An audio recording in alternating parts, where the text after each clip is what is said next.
ఇలా సింపుల్గా కట్ చేసుకొని ఈ మిర్చి కర్రీ జాగ్రత్తగా ఉండండి. ఒకవేళ మీ మిర్చి కర్రీ చాలా అంటే మీ మిరపకాయలు చాలా కారంగా ఉన్నాయనుకోండి, మీకు బాగా కారంగా ఉంటుంది. సో చూసి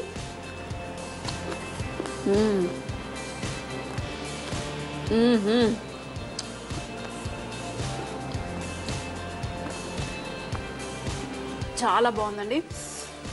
కొంచెం కారం, కానీ ఆ కారము ఈ రొట్టెకి పర్ఫెక్ట్గా సరిపోయింది. అలాగే తింటారు. మీకు కావాలంటే కాస్త గింజలు తీసేసి కూడా మీరు కుక్ చేసుకోవచ్చు.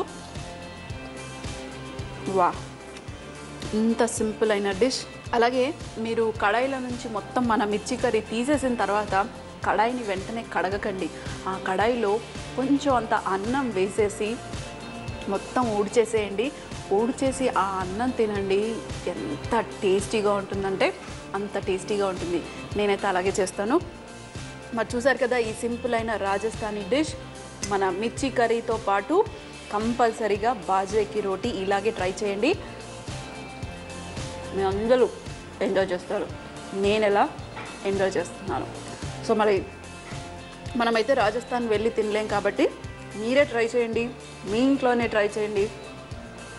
మీ వాళ్ళకి చెప్పి ఈ డిష్ రాజస్థానీ స్పెషల్ డిష్ అని చెప్పి మరీ తినిపించండి.